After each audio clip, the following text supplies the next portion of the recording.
Fala galera, me chamo Jonathan Fernandes, está na plataforma de número 242. Estamos aí no meio do ano já, na reta final. Na reta final não, no meio, né? Na metade da temporada do plataforma. E estou aqui com ela, Júlia Risse, teu nome? Eu nunca sei falar teu nome. É Júlia Risse mesmo, Nunca né? fala, é Júlia Risse. Júlia Risse. Bonaforte. Isso. E é porque Bonaventura é o nome de jogador da Fiorentina, inclusive a camisa que eu tô aqui, é do time que eu torço. Aí eu gosto de falar esse exemplo. E Júlia, que é o nome da minha irmã, né? Foi assim que a gente começou a se falar. Foi mesmo. Legal. E Júlia, pra quem não te conhece, se apresente. Muito obrigado por ter citado o convite. Obrigada eu, Joe. Eu sou a Júlia, né? Como o Joe já falou. Tenho 28 anos, moro em Marília, interior de São Paulo, capital. E conheci o Joe, né? Trabalhei ali com o Joe, trabalho com o Joe. E a gente começou a se falar literalmente quando ele falou do nome da irmã dele e eu não acreditava até uns bons tempos atrás. E comecei a acreditar por agora. Por hora é isso. Da hora, Ju. Cara, tô muito feliz de te receber aqui. E vamos começar te explicando, né? Como é que funciona a plataforma. A plataforma é um programa de bate-papo e eu gosto de usar o termo bate-papo porque ele não é uma entrevista conceitual, tipo, ele não tem... E eu nem tenho um talento para isso, então eu admiro grandes entrevistadores, né? Então eu não sou essa pessoa que eu acho muito difícil entrevistar alguém. Mas é um bate-papo, então vai ter momentos que eu vou falar sem perguntar nada, e é isso. Mas eu queria saber um pouco da tua história, né? Porque o plataforma ele foi criado com essa ideia, né? De ser uma plataforma onde a gente coloca nossas histórias para poder ser ouvida e poder chegar em outras pessoas. Eu queria que você contasse um pouquinho de quem é a Júlia, né? Onde nasceu, onde morou, como foi a infância, como foi a adolescência, e na medida que você for contando, se tiver alguma coisa que a gente queira aprofundar, eu te interrompo e a gente aprofunda, pode ser? Pode, combinado. Eu já discordo de você de início, porque eu acredito que você é um bom entrevistador, sim. Mas, bom, a Júlia, eu nasci em Oswaldo Cruz, que é uma cidade pertinho aqui da minha, que hoje é a cidade dos meus avós. Eu já morei em muitos lugares, inclusive o Egito. Eu já morei em Presidente Prudente, Curitiba, o meu pai, né? Ele trabalhava muito, assim, fora. Então, a gente sempre, na primeira infância, assim, a gente sempre seguia porque era fácil de trocar de escola, né, tudo. Só que a gente ficava, assim, um ano em cada cidade, mais ou menos. E aí, a gente parou aqui em Marília. Eu tinha já uns 8 anos, uns 8 anos mais ou menos. Então, faz uns 20 anos que eu moro aqui, né. Nesse meio tempo, já, né, fui e voltei, mas eu vou falar depois. Eu faço, essa parte que eu mais gosto de falar, sou suspeita de dizer também. Eu sempre fiz balé desde pequenininha, desde os meus 3 anos de idade, fiz balé, jazz, e isso foi evoluindo, né? Aí teve um dia que eu tava saindo da aula de jazz e a aula de dança do ventre. Eu tinha 8 anos. Então você imagina, né? Há 20 anos atrás. Era bem complicado uma criança, né, de 8 anos fazer dança do ventre. Hoje a gente já sabe que tem menos tabus, mas antigamente a aula eu assisti, inclusive, tipo assim, pela frestinha da porta, sabe? E falei, eu quero fazer dança do ventre. E briguei com todo mundo lá do estúdio na época, porque eu não tinha idade, eu não tinha... Era perigoso, entre aspas, né? Conselho tutelar, essas coisas, mas eu ia todos os dias na aula de dança do ventre. E acabei fazendo dança do ventre, desde os meus 8 anos. Depois, eu fui fazendo cursos de dança. Eu tive que parar, inclusive, por 1 ano só, por conta do terceiro colegial, que eu me dediquei bastante para passar no Enem, fazer algum curso fora. Inclusive, eu passei, só que eu acabei não indo. Parei só esse 1 ano, só que eu acho que foi 2014, se eu não me engano. Antes disso, eu me aprofundei, fui fazendo cursos e eu com 15 anos, mais ou menos, 15 anos, eu já comecei a dar aula de dança do bem, em cima, né, desses cursos, workshops que a gente faz, em cima de vários estudos a mais também, que eu tinha sempre. Comecei a dar aula, eu gostava muito, né, no momento eu tô meio off, mas eu gostava muito de ser professora, porém gosto muito também de ser bailarina, né, só que nesse meio tempo, né, na verdade, eu comecei a namorar em 2014, foi bem a época do meu terceiro colegial. Foi meu primeiro namorado, tudo, então assim, foi bem, né, a gente namorou por 7 anos. Com relação à dança, ele sempre me apoiava também. Só que antes da gente começar a namorar, e desde quando eu comecei a fazer dança do ventre, eu sempre olhava as bailarinas dançando, via assim em vídeos no YouTube, as bailarinas dançando fora. Eu falava assim, nossa, é uma coisa impossível, nunca vou conseguir e tudo mais. E depois que eu comecei a namorar, que a gente foi ali pra, né, namorando, até ficar noivos e pra casar, né? Eu falei, é mais impossível ainda, né? Meu sonho é casar e ter 5 filhos, por exemplo. É casar e ficar. Aí, aí veio a pandemia, 2019, né? Na verdade. Eu tinha acabado de sair do trabalho, eu sempre fui vendedora, né, numa loja, sempre trabalhei como vendedora, gerente de vendas, e tinha acabado de sair porque eu estava hoje, né, se fala um burnout, né, antigamente não tinha muito isso, mas desenvolvi uma crise muito forte de ansiedade, né, dentro da loja e não estava conseguindo mais dar conta, fiz um acordo com eles, eu lembro que eu fiz o acordo em março, e abril fechou tudo do Covid, foi bem rápido, assim. E nisso fui tentando, eu tava lá com o seguro-desemprego, né, e tinha pego o meu FGTS, então eu tava bem tranquila, de seguro, tudo. O meu casamento estava marcado para 2020. Aí fechou tudo, a gente teve que remarcar, estava todo pago. Aí a gente remarcou para 2021, né, para julho de 2021. E aí, em outubro de 2020, ele terminou comigo, né, até hoje a gente não entende, mas a gente não é brigado nem nada. E aí eu meio que endoidei da cabeça. Aí eu comecei a querer sair, beber, né? Sair com as minhas amigas. Fui morar com uma amiga minha, inclusive, né? Na mesma cidade, Marília mesmo, mas fui morar sozinha com ela, no caso. Foi uma fase, assim, muito louca. Foi o ano de 2020. Foi o ano mais, assim, doido da minha vida. E foi quando, logo que começou esse ano, veio, assim, na minha cabeça. Eu falei, né, essa hipótese, por que não dançar fora, né? Porque vou começar a pesquisar. E desde 2021 eu pesquiso e vou atrás, tudo mais. Aí eu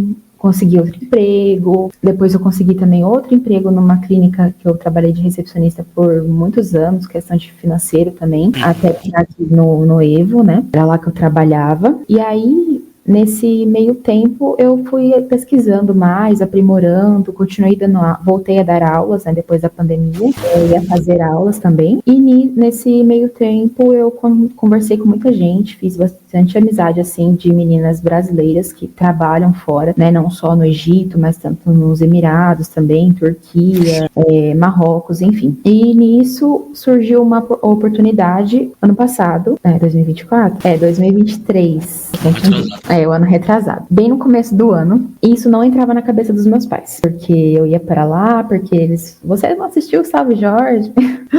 Você vai, eles vão te roubar, eles vão, né, fazer alguma coisa com você e tudo mais. E isso não passava na cabeça dos meus pais. E foi muito difícil a aceitação. No entanto, é um fato curioso, assim, que poucas pessoas sabem. A minha mãe era meio doida na cabeça. E ela jogou todos os meus figurinos de dança do ventre fora, para eu não ir.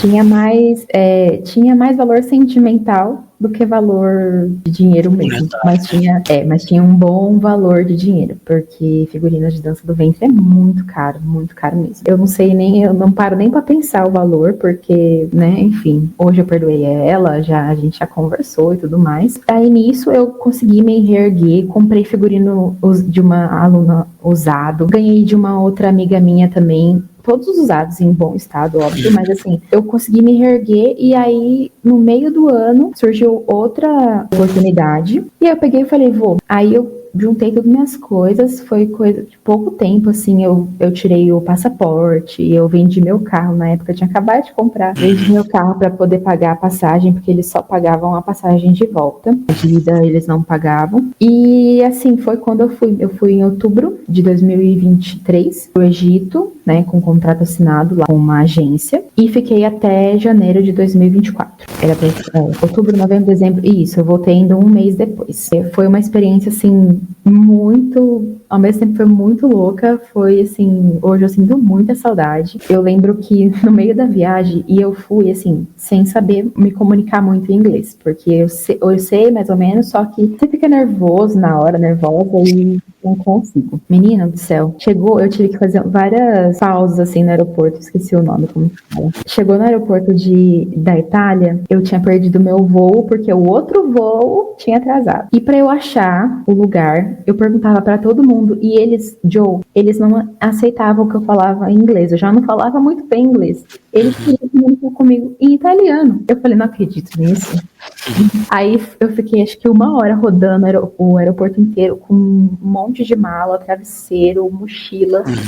Quando eu sentei, chorei. Falei, por que eu vou fazer? Vou ligar pro meu pai. Tinha Wi-Fi no aeroporto. Liguei pro meu pai por chamada de vídeo no WhatsApp. E aí eles já ficaram mais desesperados ainda, né? Aí eles, não, volta. Eu falei, não, vou voltar. Eu cheguei até aqui, agora eu vou até o fim. Então os perrengues já começou aí. Aí eu consegui achar, consegui me acalmar, consegui a passagem de volta, tipo assim, a outra passagem até Cairo. E eu fui muito assim, com a cara e com a coragem. Tipo assim, às vezes até hoje eu não acredito que eu consegui, tipo assim, que eu fiz isso, assim, sabe? E aí, por exemplo, era uma agência, eu tinha conversado, né, obviamente, com outras bailarinas brasileiras, só que eu não conhecia nenhuma delas pessoalmente e vi o trabalho delas no Instagram, e, enfim. Só que eu cheguei lá no aeroporto do Cairo, eu não sabia nem pra onde que eu ia. Tinha uma foto minha, eu tive que mandar uma foto minha, bem coisa de novela, assim mesmo, do lado da minha mala pro moço que foi me buscar ver como eu estava vestida e me pegar lá fora do aeroporto. Não podia entrar lá dentro. Então eu simplesmente cheguei lá fora do aeroporto, tava cheio de egípcios, assim, falando um monte. Eu falei, meu Deus, quem que é esse cara? Porque não me mandaram a foto dele. Aí simplesmente chegou um homem, falou assim, e você é a Júlia, no inglês, né? Não sei o que, Júlia e tal. Eu falei, sim, aí ele me mostrou a minha foto, né? Eu falei, sou eu mesma, bora. Aí eu peguei, isso foi no Cairo, né, na capital. Onde eu fiquei hospedada, né, onde eu morei esses meses, foi Hurghada. É uma cidade mais turística e é cidade com praia, né? Então, tinha um Mar Vermelho lá, é maravilhoso, tem vários resorts maravilhosos, inclusive, se alguém tiver a oportunidade um dia de conhecer o Egito, vá para Hurghada, é muito bonito lá. Só que de Cairo até Hurghada dá umas 7 horas de ônibus. E aí, assim, paravam muito, porque por conta como se fosse um pedágio, mas não tem que pagar. É um pedágio que é do pessoal lá, porque por essa questão de bomba, sabe? Sim, eles sim. param muito, então eles param, eles pegam o passaporte de todo mundo, ou a carteirinha, eles abrem o porta-mala, entendeu? Toda parada. Então, assim, quando parava eu não sabia se era Hurghada, se era uma parada. Tinha outras cidades que ele parava também. Um outro negocinho que eu esqueci de contar no aeroporto foi que eles passam ali, né, pelo controle de bombas dele, ele fez eu abrir minha mala. Minha mala tava, tipo assim, total de cheia. A hora que eu abri, o zíper da mala estourou, caiu tudo minhas coisas, assim, na esteira. E eles falando tudo em árabe e rindo, sabe? Porque eles são meio assim, sabe? Eles viam que eu tava sozinha, que eu era mulher, que eu não entendia a linguagem deles e começaram a falar em árabe, enfim. Mas eu passei dessa fase. Enfim, voltando lá no ônibus, não sabia. Foi assim, eu perguntava pro motorista, né, se ele podia me avisar quando era Hurghada, ele só falava que sim, mas nunca dá pra se confiar muito no egípcio, assim, nada contra, amo eles, mas eles são meio... Aí eu fui, eu que perguntei, inclusive, só pra você saber, ele não me avisou, eu perguntei, eu falei, aqui é Hurghada? E ele falou, ok, é aqui sim. Desci, e tinha um outro moço, só que nisso eu já tava 7 horas sem internet, porque eu cheguei e fui colocar o chip só depois lá na cidade.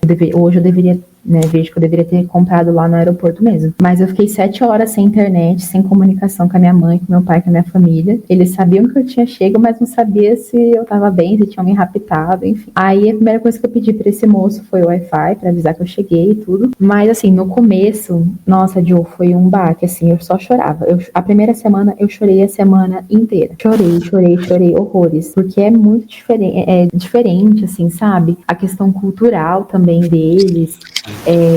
Horários, fuso horário, né, até me adaptar, a questão da comida também, são comidas com temperos muito fortes, e a gente, né, mulher, lá por ser uma cidade de praia, é mais comum ver as mulheres, né, sem ser as muçulmanas, tipo assim, uma roupa, tipo, um tomara que caia, um short, uma bermuda, mas geralmente a gente sempre andava de calça e blusa normal, camisetinha, e mesmo assim, era buzinada, os homens, né, tanto Ubers, táxis, como homens normais, passava na rua, assim, a gente andando a pé, buzinava, tinha cara que até parava. Então, assim, foi muito, muito diferente com relação ao Brasil. A gente acha que no Brasil tem bastante disso, né, de mexer, principalmente com mulher e tudo mais. Só que lá é muito mais, eles são totalmente, assim, meio que, não sei se é da cultura deles, mas bem sem noção nessa questão. Com relação à dança, a gente é bem respeitada, nunca ninguém fez nada, né? Aí eu fui pra lá, fiquei esses meses lá, fiz bastante amizade, eu dançava, eu tinha de 2 a 3 shows por noite, era bem legal, a gente dançava mais pros turistas do resort, então eu não cheguei a dançar tanto para egípcio mesmo, eram os turistas que vinham, principalmente muito europeu, vinha pra conhecer, né, o Egito e tudo mais, e a gente dançava, fazia ali parte do show dos resorts, dos hotéis. E aí vim embora, quando eu vim embora também pra recomeçar foi bem difícil, porque aconteceram uns problemas, né, lá, e eles não pagaram minha passagem de volta. Nisso, eu tinha o quê? Ou eu ia ficar e me virar com o último pagamento do mês, e eu vi, assim, sem condições. Ou eu vim embora. Aí foi quando eu, tipo assim, a sorte que eu tenho um irmão, ele tinha crédito no cartão, tudo mais, pagou minha passagem, vim embora, mas pra recomeçar aqui, sabe, foi bem, tipo assim, um baque, porque eu cheguei, não tinha mais casa, né, que eu morava com a minha amiga, não tinha mais carro, eu não tinha mais as minhas alunas, não tinha mais basicamente nada, nem emprego, né, porque eu também tinha acabado de sair do outro emprego, então eu cheguei literalmente no Brasil sem nada, eu tive que recomeçar a partir de 2024. Aí foi quando eu também resolvi, na verdade, né, voltar para a igreja, eu sou católica, né, e eu fiz um acampamento, foi muito gostoso, reencontrar ali com Jesus, né, saber do amor, né, de Deus, foi muito bom. E aí foi nisso que eu voltei, assim, fui voltando para a igreja aos poucos, e aí a minha vida foi andando. Aí foi quando a Amanda falou, olha, tem uma vaga, minha empresa tem uma vaga e não sei o quê, e aí eu falei, bora tentar. E só foi fluindo depois que eu voltei, assim. E é isso, aí hoje a gente tá aí, já tô fazendo uma faculdade, né, comecei a fazer ADS, Análise de Desenvolvimento do Sistema, tô gostando bastante. E faço aula de dança, tô voltando aos palcos aos poucos também. Tenho uma competição agora em junho, dia 14 de junho, uma competição agora em Londrina. E é isso, assim, um pouco assim, bem raso, ainda que eu falei bastante, ó. Da hora. Cara, é legal ouvir tua história, assim, de como que as coisas aconteceram na tua vida, porque eu gravei com a Yasmin, né, recentemente, a gente falou muito sobre isso, sobre lugar, né, e a gente falou muito também de lugar de escassez, que às vezes a gente tem um sonho, e muitas vezes esse sonho, já vou começar a brisar, tá? Então se prepara que a gente já vai filosofar aqui. Muitas vezes esses sonhos que a gente tem, eles acabam sendo sufocados, né? Muitas vezes por questões financeiras, econômicas, que a gente vive, que nossos pais vivem e tudo mais, mas às vezes não só por questão econômica, às vezes é por questão de a gente não acreditar tanto na gente ou ter limitação. Porque quando você estava falando, eu percebi que foi após a sua separação, que é algo que eu acho que ninguém namora, ninguém casa para separar. Quando isso aconteceu, foi que você colocou para fora esse sonho de querer dançar, de querer viajar, de querer fazer algo que estava dentro de você, guardado aí por algum tempo. E aí eu fico pensando, quantos sonhos a gente não mata, né? Porque a gente está vivendo coisas diferentes, ou perspectivas diferentes, ou sei lá. E assim, eu não tô nem fazendo juízo de valor aqui, não, porque você também poderia estar vivendo uma vida maravilhosa casada também. Uma vida simples, assim, né? Uma vida que não seja de viagem, de dança, de experimentar, de ver o seu sonho. Mas eu tô tentando encontrar assim, e eu queria que você falasse um pouco da sua visão, de como que isso mexeu contigo para ti e te serviu de inspiração. Sobre isso que você falou, realmente, é recomeçar, né? É ver de outra perspectiva, porque quando aconteceu isso, né? Além de tá aquela tribulação da pandemia, porque ficou todo mundo, né? Todo mundo muito mal mesmo, sabe? Enfim, de verdade, eu achei que eu ia morrer. Foi uma sensação, assim, que eu nunca senti na minha vida, até hoje. Acho que por N motivos, né? Por ele ter sido o primeiro namorado, ter ficado muito tempo, por elas coisas estarem tudo pagas, sabe? Tipo assim, enfim. E, inclusive, esse foi um dos motivos, tá? Também, não sei se entra muito nessa pauta religiosa, mas eu era muito católica fervorosa, assim, sabe? Aí eu terminei, pra mim, assim, acabou. Eu falei, não, que não faz mais sentido, sabe? Parecia que eu estava sendo castigada. E pra mim foi isso, assim, sabe? E aí o que me serviu de motivação foi quando eu comecei a sair, voltei a dar aulas, comecei a fazer aulas de novo, entrar nos palcos, que foi quando eu, né, falei, eu não posso ficar só aqui. Eu tenho esse sonho e eu quero fazer acontecer. Inclusive, até a gente brinca, né, lá no suporte sobre o Ho Oponopono, né, que a Ari sempre fala. E isso foi uma das coisas também que eu tenho certeza, eu não cheguei a fazer o Ho Oponopono em si, mas eu fiz um quadro dos sonhos. Tem até no meu Instagram um vídeo, porque sempre que eu conto, as pessoas, assim, às vezes não acreditam. Eu fiz um quadro dos sonhos, com uma foto minha, e eu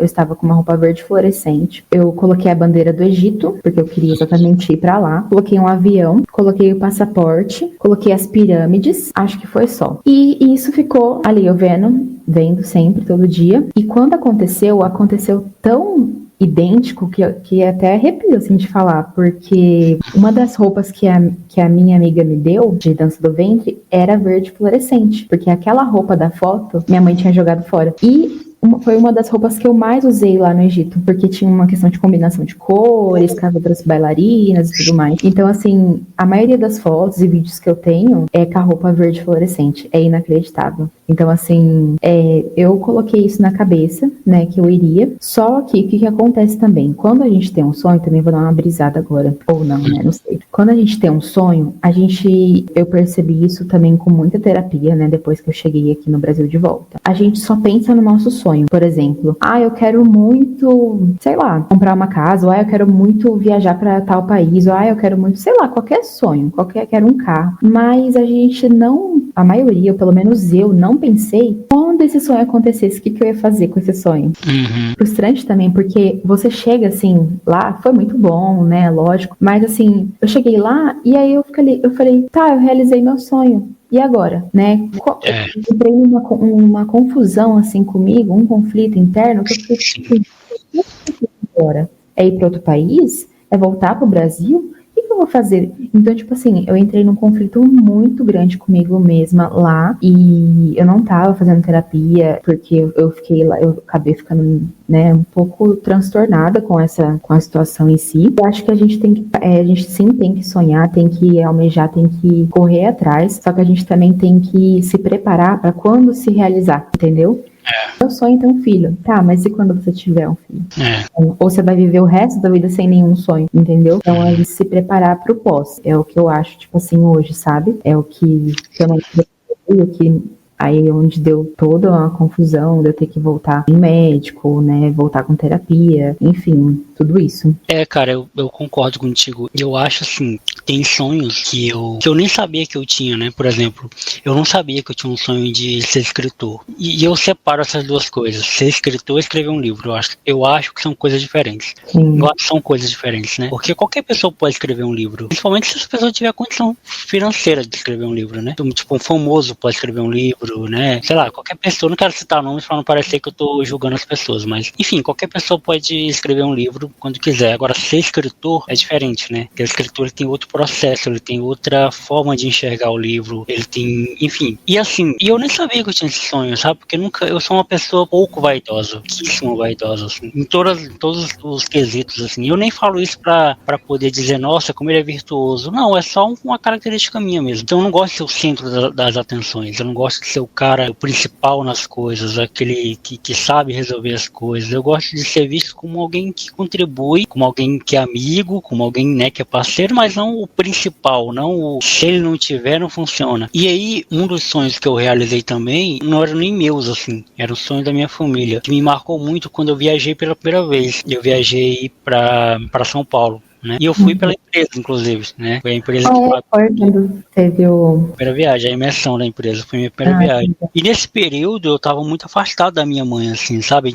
Ela é casada com meu padrasto, que a gente não se fala, a gente não se dá bem. E aí nesse período ela tava morando longe, eu tava morando sozinho. E aí eu contei pra ela que eu ia viajar, e aí eu lembro até hoje, como se fosse hoje, eu no aeroporto de Rio Branco, e ela mandando um áudio pra mim chorando, assim, sabe? Falando que tinha valido a pena tudo que ela tinha feito por mim, das broncas que ela me deu e tudo mais. E até então, aquela viagem pra mim significava apenas uma viagem, sabe? Tipo, porque eu nunca tive esse desejo de viajar, tudo bem, em algum momento eu sabia que eu ia ter condição de pagar uma passagem e viajar. Mas não era uma coisa, tipo, que nem no seu caso, por exemplo, que queria ir pro Egito. Eu nunca quis ir pra lugar nenhum, sabe? Nunca foi algo que me despertou assim, nossa, eu tenho que viajar, eu quero viajar. E aí, quando eu ouvi aquele áudio da minha mãe, eu falei, caramba, não é sobre mim essa viagem, sabe? Não é sobre mim, não é sobre o que eu quero, não é sobre o que eu desejo. Eu tô quebrando aqui um ciclo familiar de uma galera que não pôde fazer, que não pôde viver o que eu tô vivendo. Então ali tava minha avó, ali tava minha mãe, ali tava meus primos, tá ligado? Ali tava um monte de gente em mim.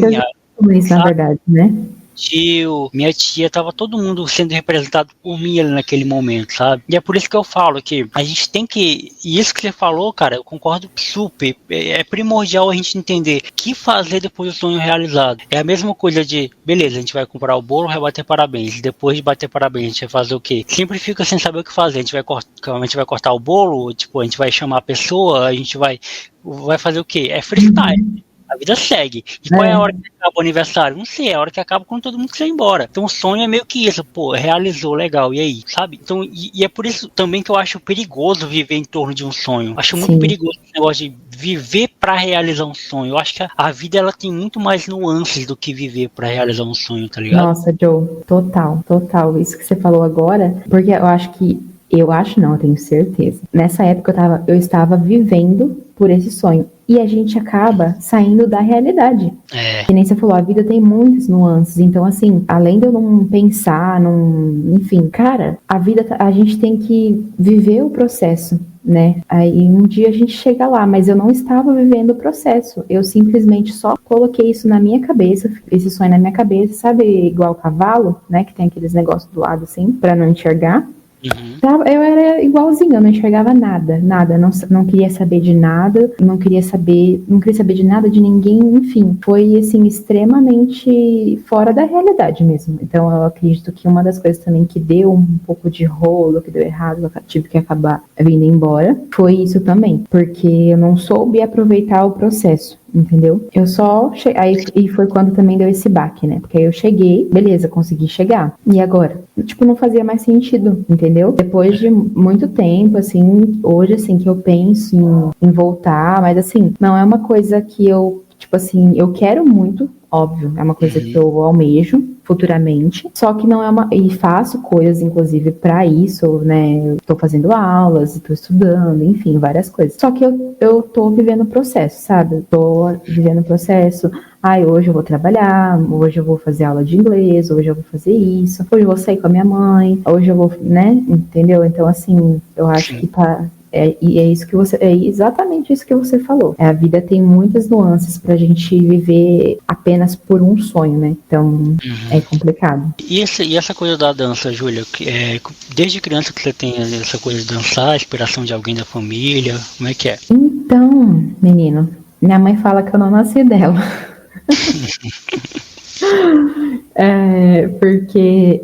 E eu falo que meu pai falou muito mal da minha tia, porque dizem que quando você repara muito na outra pessoa, né, a filha nasce igual. E eu nasci, assim, a minha tia escritinha, em vários quesitos, assim. E ela, tipo assim, ela nunca dançou do ventre nem nada, mas ela era muito, assim, curtir a vida, sabe? Ela era, assim, igual eu. Ela já viajou pra vários cantos e se apaixonava e entrava de cabeça, muito intensa. Então, assim, ela já se ferrou bastante na vida, né? E, assim, alguns passos eu consegui não me ferrar, entre aspas, por conta de ver o exemplo dela. Mas inspiração de dança mesmo, eu não tinha nada. Eu sempre gostei, desde pequenininha. E aí foi quando, como eu falei, aí minha mãe me colocou no balé, eu tinha 3 anos. Eu nem lembro direito, na verdade, tem as fotos, mas sabe quando a memória não vem, assim, desse dia? Porque é muito pequenininha, né? Eu nem sei como que funciona essa questão de memória também, com quantos anos a gente começa a lembrar, sei lá. Mas eu sei que eu não lembro direito dessa época. Eu lembro depois das outras fases do balé, mas inspiração mesmo de dança. E na minha família ninguém, assim, só trabalha, estuda. Na parte do meu pai, a família era, né, porque meu avô e minha avó faleceu, né, faz um tempinho, por parte de pai. Eles eram bem rígidos, assim, sabe? No entanto que a gente vem tentando deixar meu pai menos rígido, essas coisas assim. Com o tempo ele tem melhorado bastante, né? E a família da minha mãe é um povo bem animado, né? Tenho tias avós, assim, incríveis, mas é, assim, nada de questão de dança, assim, né? Eu tinha uma prima que a gente quando a gente tinha ali nossos 11 anos, 12, a gente dublava Britney Spears, dançava na sala, e ela gostava muito de dançar também. Aí a gente fazia aula de zumba na academia, que nossas mães faziam academia, a gente fazia aula de dança, né, que era o zumba hoje, né. E aí, tipo assim, eu nunca mais parei. E aí já fiz curso de hip hop, né, danças urbanas, balé, né, eu fiz, só que teve uma época que parei, jazz contemporâneo, só que aí a dança do ventre, ela sempre me pegou ali. E foi depois da novela, né, do Clone. Ali, eu lembro que, aí isso eu consigo lembrar um pouco, tem até foto, assim, minha, que passava o Clone, a minha avó é costureira, hoje ela não é mais costureira, mas ela pegava e colocava os panos, assim, tudo em volta, igual, né, a Jade, e eu me achava, ela comprou aquela pulseirinha que tinha aqui, assim, que a Jade tinha na época, e eu assisti o Clone e assisti quando reprisou também. Então, assim, pra mim, ali foi o auge da dança do ventre, e conhecer, inclusive, uma das bailarinas que dançou na novela, conheci 3, foi incrível. Foi incrível. Você falou no início que tinha morado em muitos lugares, né? Por que você morou em muitos lugares? Então, meu pai, ele é técnico em telecomunicações, ele trabalha, né? Hoje ele parou num lugar só, é mais questão de sistema, que nem o nosso, assim, sabe? Tipo um TI. Só que aí, antes, ele na empresa que ele trabalhava, que ele trabalhou muitos anos, mudava muito, assim, de cidade, tinha que mudar muito. Então, assim, eu nasci em Oswaldo Cruz, aí a gente já logo mudou pra Presidente Prudente. Aí meu irmão já nasceu em Presidente Prudente, que é ali pertinho também de Oswaldo Cruz, dá umas 2 horas, mais aqui pro interior também. A gente ficou lá mais uns 2 anos, mais ou menos, uns 2, 3 anos. Aí de lá a gente voltou pra Marília, a gente veio pra Marília, né, no caso. Não tinha morado em Marília ainda. Aí de Marília a gente foi pra Curitiba. Aí a gente ficou em Curitiba, se eu não me engano, foi 1 ano só. Eu também não lembro muito porque eu era bem pequena.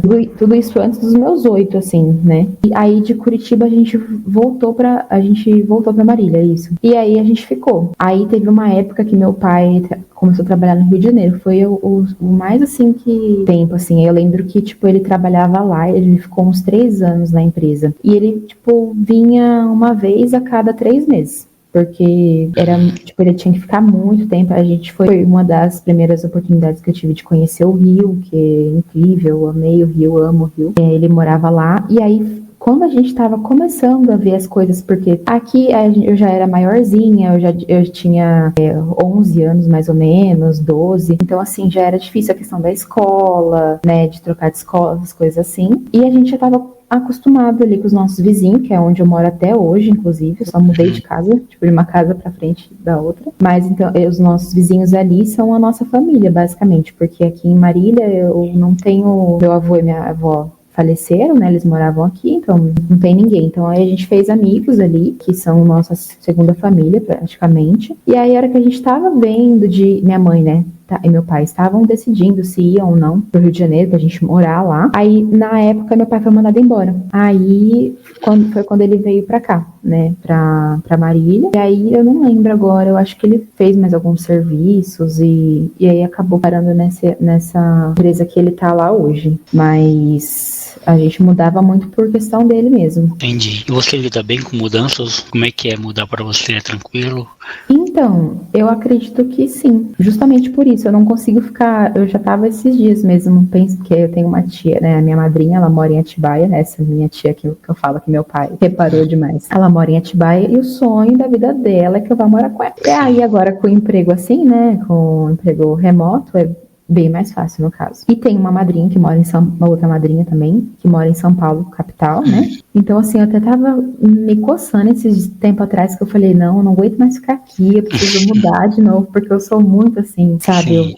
Eu necessito de mudanças, assim, a toda hora, assim. Uma parte é bom, mas outra parte nem tanto, porque eu não consigo estabilizar nada, assim, sabe? Entendeu? Eu lido isso muito hoje, né? Com meu psiquiatra, minha psicóloga, mas é muito difícil de administrar. É o meu oposto, eu lido muito mal com mudança. Até comentei com a Yasmin quando eu gravei com ela, né, e ela também é igual a mim, a gente é bem parecido nesse quesito de mudança. E assim, não precisa ser uma mudança drástica não, tipo, de mudar de casa. Qualquer mudança simples na minha rotina, mas eu sei que não é uma coisa, tipo, pra todo mundo, né? Tem gente que gosta muito de se aventurar e de mudar e tudo mais, que não é meu caso. E como é que é morar em Marília? Ô, Ju, você gosta de morar aí? O que tem pra fazer aí? Então, falando sobre mudanças um pouquinho rapidinho, você é igualzinha a minha mãe e meu pai. Por isso que eles falam que eu não, minha mãe fala, né, que eu não nasci dela. E meu irmão também. Muito assim, na dele, ele faz o trabalho dele, tem a rotina dele. Vê a mudancinha, ele não se adapta. E a minha mãe mesmo, assim, às vezes quando tinha festa de fim de ano na chácara, sabe? Com os parentes, tudo, a gente dormia lá, vinha todo mundo embora. Quem era que ficava? Eu e minha madrinha. A gente era as únicas que ficava. Então, assim, não tem como entender, né, como que vem tão assim, diferente algumas coisas. E sobre morar em Marília, como que é morar em Marília, né? Marília é uma cidade muito gostosa, assim, pra idoso. Aqui, na verdade, não é que... Como que eu posso dizer? Gosto bastante, mas por essa questão que eu falei dos meus vizinhos, de ter já uma amizade com... né, criei laços aqui com muitas pessoas, muitos vínculos, passei por muita coisa aqui. Só que é uma cidade que é muito escassa, principalmente de cultura, sabe?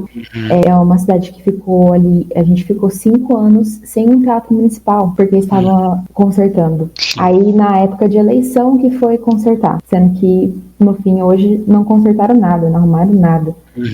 Então, assim, eu, por ser dessa área ali da cultura, né, no caso, por ser uma artista, eu sinto muita falta disso. A questão de saúde, escola, eu acho que é uma cidade boa de se morar para isso, né, por ser um pouco menor, assim, também. Só que, assim, aí aqui é o de sempre. Não tem essa parte de cultura, então, assim, não tem um show legal, não tem uma peça de teatro, sabe? Não tem uma apresentação de dança, a não ser no final de ano, que aí todas as academias, todos os estúdios e academias de Marília, né, tem uns dias lá que fazem as apresentações de danças, é bem legal, inclusive, mas não tem essas coisas, assim, sabe? Eu sinto bastante falta. E, por exemplo, quando tem o show, assim, é tudo muito caro. Assim, preço de ingressos de São Paulo capital, sabe? É meio que sem noção, assim. Mas aí por que eles colocam esse preço? Porque é a lei da oferta e da procura, né?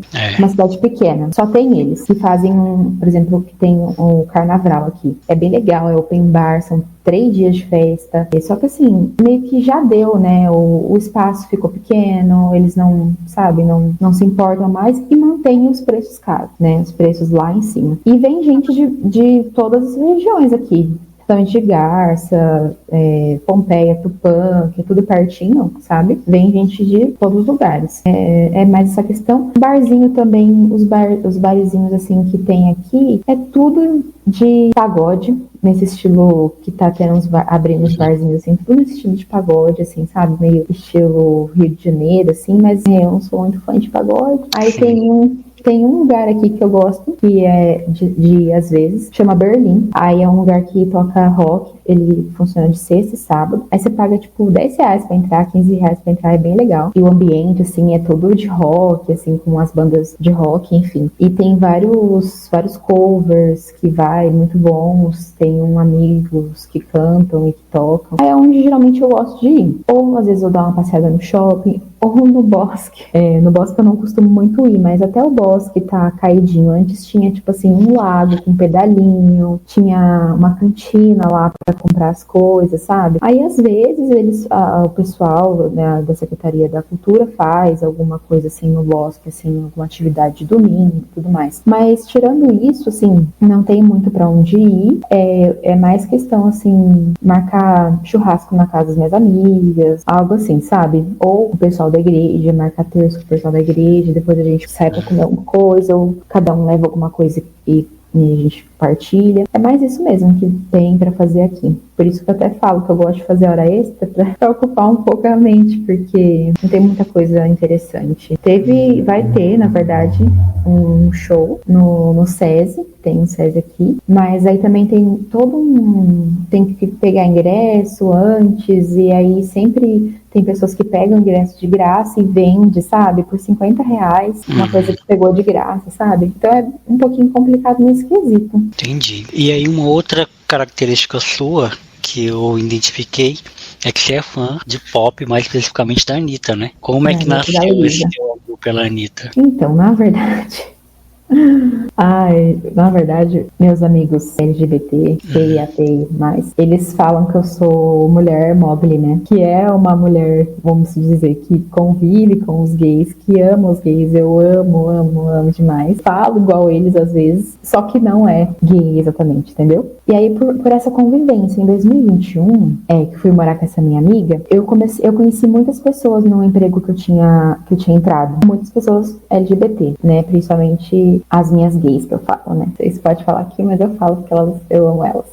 Pode sim. E aí eu comecei a ir para as festas que tinha aqui, inclusive tinha outras festas numa casa de festas aqui bem legal, que não tem mais hoje. E aí só tocava isso, só tocava pop, funk pop internacional, pop nacional. E na verdade mesmo, da Luísa Sonza, que eu também sou muito fã, eu gosto dela desde quando ela fazia os covers no YouTube. Então eu acompanho ela dessa época. E a Anitta eu acompanho desde agora esqueci o nome da música, Prepara, que agora achou dos Poderosos. Eu não acompanhei ela no Furacão 2000. Não acompanhava, acho que é porque, não sei, acho que eu não lembro a idade que eu tinha. Mas desde o Show das Poderosas eu acompanho, faço coreografia. Eu tinha até o top igual dela, o shortinho, aquelas botas que usava. Nossa, fazia igual. Então eu sempre gostei muito de dançar. E por conta se você for parar pra ver,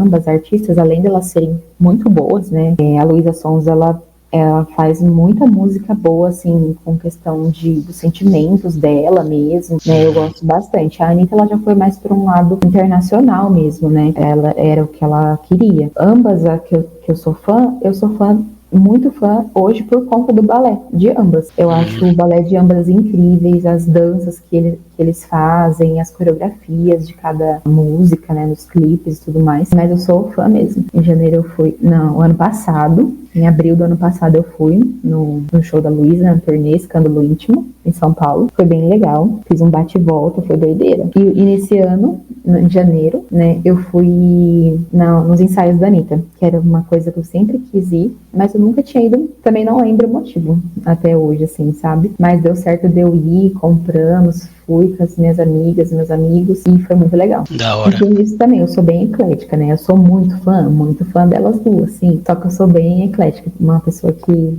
quem se falou, às vezes não gosta, tem pessoas que não gostam de mudança, não gostam nem de escutar outros tipos de música, né?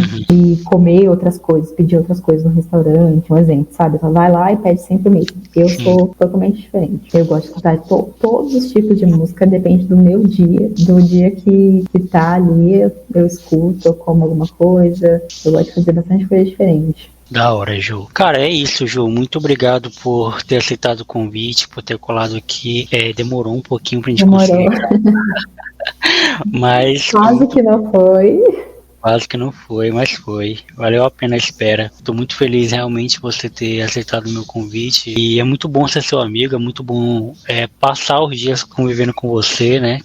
Mesmo que remotamente, mesmo que tão longe, né? Na sua cidade, né? Mesmo que cada um bem distante um do outro. Mas eu sempre brinco que o final do programa é o lugar de fala do convidado, né? É o lugar onde você pode falar o que você quiser, mandar abraço para quem você quiser, caso você queira. Mais uma vez, muito obrigado. Joe, eu que agradeço pelo convite. Eu lembro até que eu brinquei, falei, você não vai me convidar? Logo que eu entrei, aí você, espera, Ju, o convite vem. E eu fiquei na minha, né? E saiba que eu sou muito sua fã mesmo, de coração, né? Tanto pela pessoa que você é, que nem eu falei, né? A gente falou. É longe, mas assim, a gente consegue ter aquele feeling de saber quando a pessoa é uma pessoa ali boa, o tanto que você me ajuda as outras pessoas também, inclusive, lá do suporte. Então, assim, a gente consegue ter ali um feeling e tudo mais. E é muito bom também Digo mesmo para você, muito bom ele estar convivendo todos os dias, né, tá ali falando tudo, tá desabafando, e eu acho que é isso, muito grata aí pelo convite, e sucesso, assim, é o que eu desejo para...